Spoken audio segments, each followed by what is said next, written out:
is Heart Health Month. It is extremely important for you to take care of your heart. Today, I have the pleasure of speaking with Dr. Vora, and we're going to speak about stress and the heart.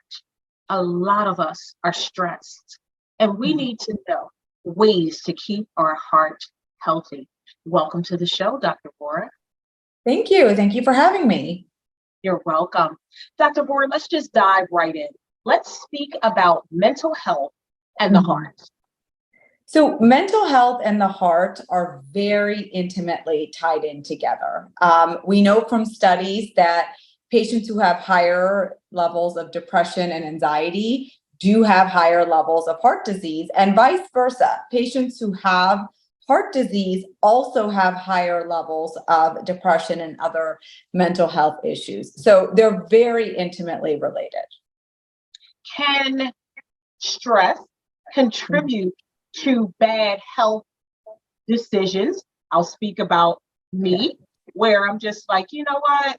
I'm just going to go and get some buffalo wings and sit in front of the TV. So stress can contribute to bad health decisions. Absolutely. When we are under stress, our body releases a whole slew of hormones, one of which is cortisol. That kind of makes us want to eat more. It also messes with your sleep-wake cycle. The less sleep you get, the more tired you are, the less willpower you have to make good health decisions. And it's easier to fall into the pattern of, oh, I'm just going to grab something on the go and I'm not going to exercise. I'm just going to, watch TV tonight. So absolutely. Now, what's the body reaction to stress? So I will tell you, I suffer from anxiety. And everyday life, it's just the ups and the downs of your job, your family, stuff happens. But I notice sometimes when things happen, you're amped.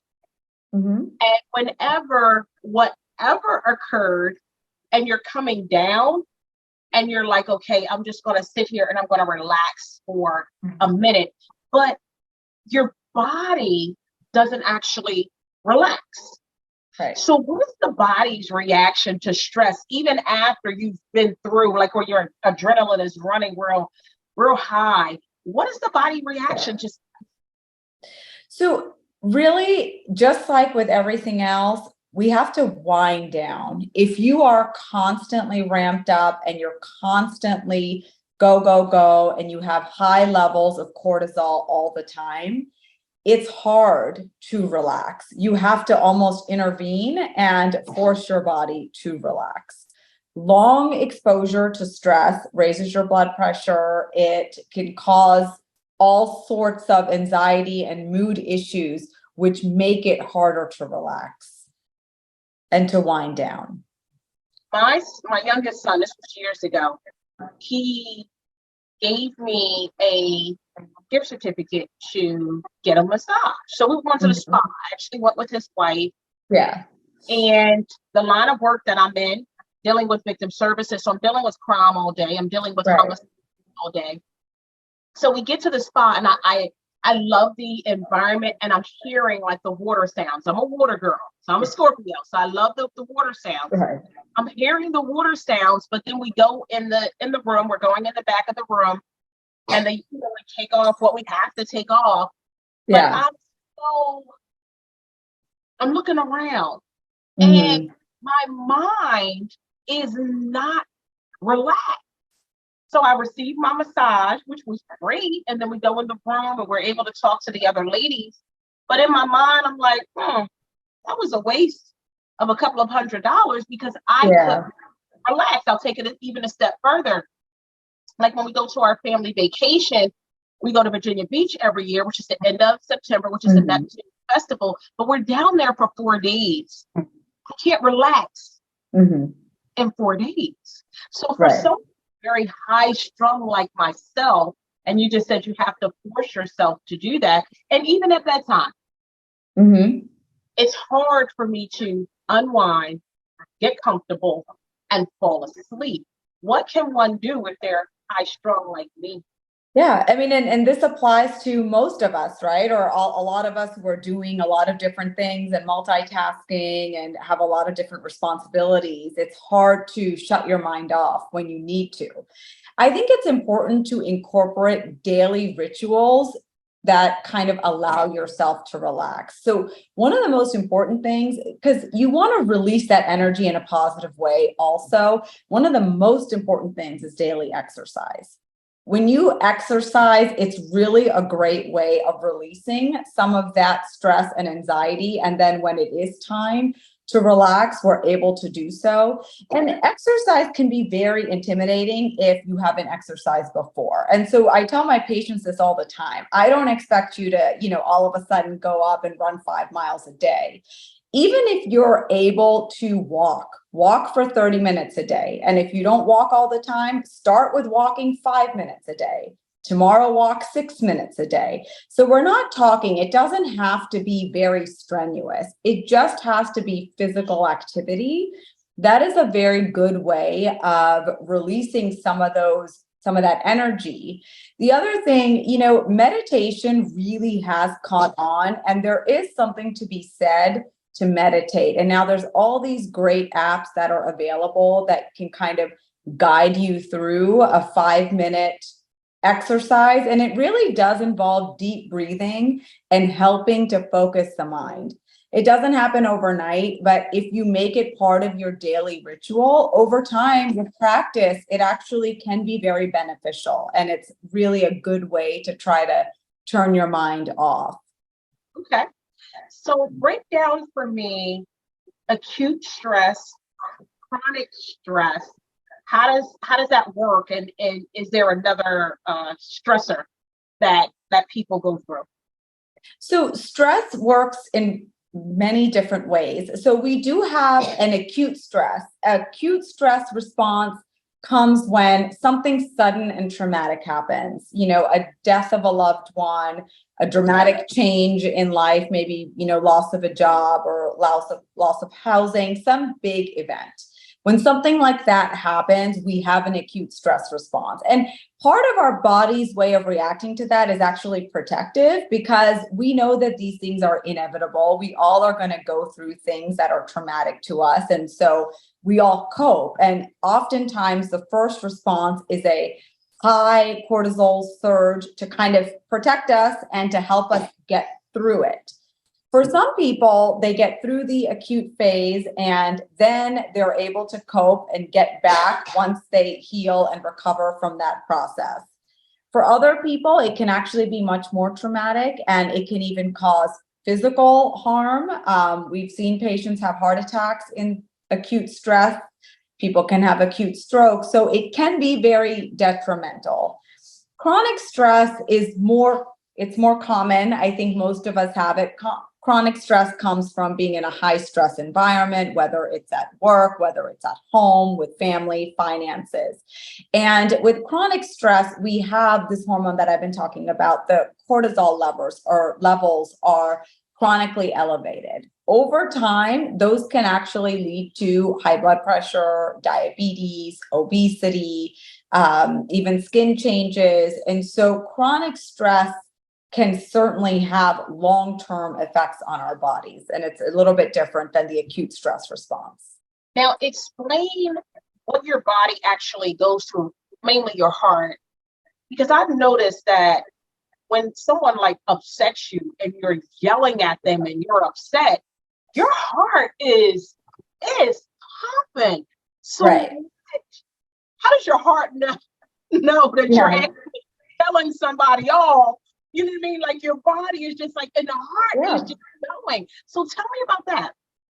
I mean, I think honestly, there's the mind-body connection. Your mind knows. On the physiologic level, when you're upset and you're angry with somebody, your blood pressure goes up. When your blood pressure goes up, that affects the arteries of your whole body, including the heart. It can make an artery that's this big constrict and get smaller, so that can obstruct blood flow. Chronically being upset and stressed basically raises the inflammation in the body. And so those types of changes can make us more likely to have blood clots. within our heart and can make the cholesterol deposits that may already be there more vulnerable to actually rupturing or causing a heart attack. So actually, one of the things we tell people after a heart attack to how to counter this is anger management, because while people are going to upset us all the time, we can't really change what other people do, but we have to work on changing how we respond to those people, because we're only hurting ourselves in the long run. Something you say that I remember, it was years ago. My husband, there's a gentleman that we both knew. He said he got into a car accident. He got out and he was arguing with this young man and he had a heart attack and died. Like, how do you do that? But then that explains it.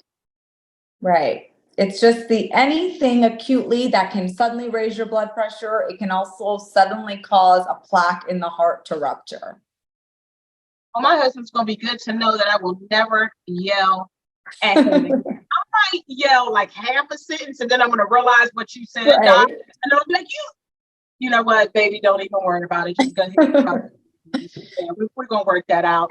Now, there is a such thing as positive stress for that person who's about to get married and she's making all of these wedding plans. Is positive stress dangerous to us? No, and I think it's all part of the continuum. Our body has this response because it was protective. So when something stressful happens, we stand up to the plate, we rally, we get things done. And so in a way, initially, stress it can be a good thing. It can help us get things done and it can help us be productive. Okay. Now, you hear this all the time. Stress kills. And I don't think people really understand it, but it can actually affect your body. So where, again, you can have a massive heart attack and die. Explain to the viewers how stress can be so damaging to the body. So it can, and in the acute setting, like we said, it can cause an acute heart attack. In the longer term, some of those things about having chronic stress and having chronically elevated cortisol can lead to things like high blood pressure, diabetes, obesity, all of which can lead to heart attacks, strokes, poor functional status, and more than just physically impair us, it can also chronically cause us to be more depressed, affect our mental health as well. So it really does affect the quality of life. And for sleep, I think for a lot of people, chronic stress, because it's so activating, makes it difficult to sleep. And so you kind of get stuck in this cycle where you're not sleeping well. So then you're not eating well, you're not as motivated, you're kind of going through the motions. And so all of it can be quite damaging. True. And Dr. Vora, let's speak in everyday terms. You have people like, as well as myself, and, with my dad going through a stage of heart failure. I'm not sleeping at night because I'm so worried I'm going to get a call, like in the middle of the night. Realistically, how can one practice good heart health? But you have situations that go on in your life, that are affecting your loved ones. How can you have that balance? Right. And I think it all comes down to taking care of the full self. And we can't change a lot of life stressors. That's just a part of life. Slowly over time, we have to come up with good, healthier coping mechanisms that are productive and kind of let us deal with these issues. So meditation is one thing. I think for a lot of people, actually, talk therapy is important, because if we take care of our mental health, talking to somebody on a weekly basis talking to somebody is actually very helpful, because this is not somebody who's related to you. There's not somebody who's judging you. It's literally a sounding board to let you work out your issues. Daily exercise, just doing some practical things. And the more we practice things, the more second nature they become. So for example, if you do know you are going to lose your cool. If you can take a split second before that to take 5 deep breaths and then reassess the situation. So you brought up when you may be upset with your husband. I use this with my children actually, because I try not to yell at them when they upset me. Over time, I've actually gotten better at it. So I will take a step back. I'll actually even leave the room sometimes. I'll take a few breaths and then I come back. I still am able to have a conversation with them, but it's much more meaningful than if I'm, screaming, then nothing productive happens.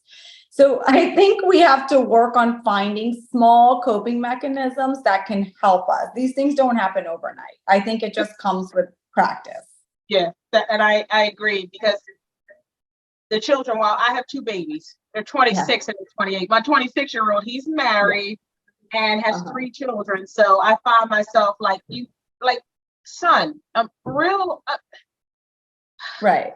But anyway, I'll try the walking away. They'll probably laugh at me. I'll try the walking and then coming back. And they'll probably be like, oh my goodness, mom's gonna get a belt. Like she's gonna beat us as grown men. But I'll try the walking away piece. I saw this commercial, Dr. Vora, where it said that you can put your 2 fingers on this device. And did you see it? And it gives you a reading of an EKG or something like that, and it tells you the function. Would you recommend that for individuals? No, honestly, I think most people actually have the Apple Watch, and that does give a pretty accurate EKG. But I think things like that aren't that accurate, and they end up causing more stress and worry than is actually warranted. So I think more so if you feel like you have an issue, if you're having any type of symptom, it's better just to go see your healthcare professional and get an actual EKG. It's going to be much more accurate. I agree. Now, with the heart, and we speak about chronic stress and things in that nature, and if someone's heart is damaged, and there could be different levels of damage to a heart, but if someone catches it early, is it treatable, fixable? Yes, I think that's the nice thing. Our bodies are forgiving. There's a lot of redundancy. And I think with lifestyle modifications and with medications, these things are treatable. Catching things early is the key. How durable is a heart? You know what I mean? Like if we fall and we scrape our knee, we're going to have like this big sore. Can the heart actually take a good beating and restore itself? So it won't restore itself. So your heart is definitely not as resilient as our knees or even as our liver or some of the other organs. But there are now medications that we can use that can help the heart remodel if it gets to that. So definitely preventative is the way to go. If you catch things early and you can intervene at an earlier state before the heart gets damaged, it's always better. We are in a good place with science right now and medicine that if you do happen to present late in the disease course and the heart is very damaged, then there are more aggressive things we can do. But it's always better to be preventative. Dr. Vora, you are such a pleasure. I just have to know, did you always want to be a doctor when you were small? And so so you can be a general doctor and then you can have a specialty, correct? So tell us about your path and you growing up and how you got here today. Yeah, absolutely. So I actually don't have any doctors in my family. And my mom always tells the story. I have wanted to be a doctor since I was 5 years old. I don't know why. It was just my calling. We learned about the heart very young and I just fell in love. And I think that just carried with me. And I love taking care of people. I'm a social person. So I feel like it kind of went well together. My love for science and my love for people and talking to people and trying to help. So I found my way. Okay. Now, when you just said science, I think that's interesting. I have an uncle who's an herbologist. I love him with all of my heart. This is my mother's brother. And he does not go to the doctor. He relies on herbal medicine. I don't think it's anything wrong with herbal medicine. And then we go over to my dad, who's like the reverend. And so my dad, he'll tell you in a minute, I'm not the most religious person in the world. He said, I know that sounds a little contradictory. Not the most religious person in the world, but I'm very spiritual. And I understand that God has placed wonderful doctors here on the earth for a reason. So his thing is spirituality and science can coexist. And if something's going wrong with my body, I want an actual doctor, not an herbologist. So tell me like what your take is as far as like herbs. Can one actually take some herbs to heal or prevent or stop the progression of something, or like you wholeheartedly believe in the medicines? So I wholeheartedly believe in medicine. I actually really appreciate what your father's philosophy is. I went to Georgetown Medical School, and it's a Jesuit school, and they, the philosophy is cura personalis and take care of the whole person. That's not to say that herbology is not valuable. I am sure that there is value in taking medicines. I think whatever we do has to be a specialized approach that we're doing together. So I personally would not recommend solely going to a herbologist. I think finding a doctor that you trust and have an open discussion with. I mean, at the end of the day, the patient is the one who's going through it and has to do the treatments. And so there has to be buy-in and there has to be a discussion so that everybody's on the same page. I agree. 100%. People have to do what makes them feel good. And unfortunately, I know there was a gentleman who used to live across the street from me. My husband and I bought the house that I grew up in, and we hadn't seen him for years. And then we saw him, and I was like, is that his dad? But he had lost so much weight, and he was diagnosed with some type of cancer. But he was so dead set against the treatment. And it did not take him long. And he passed away. So I agree with my dad. Medicine and spirituality, science and spirituality can coexist. And I think the medical technology has come such a long way. Everything is not a death sentence anymore. We may have some side effects from the medicines. Right. In reality, it's here to help us. Absolutely. And joint decision making is key. I mean, I think going to a doctor doesn't mean you have to do everything they say. I think you got to hear both sides so that we come up with a treatment plan that the patient is also on board with and believes in. That's excellent. Dr. Vora, I thank you so much for joining me. And I am going to practice heart health so I can be around for many, many, many years with my grandbabies. Thank you so much for joining me today. Thank you for having me. Thank you so much for joining us today. Remember, heart health is important. So instead of sitting in front of the TV and watching that sitcom, get up and take a little walk. Put your music on and get that strut going so your heart will be healthy. Peace and love.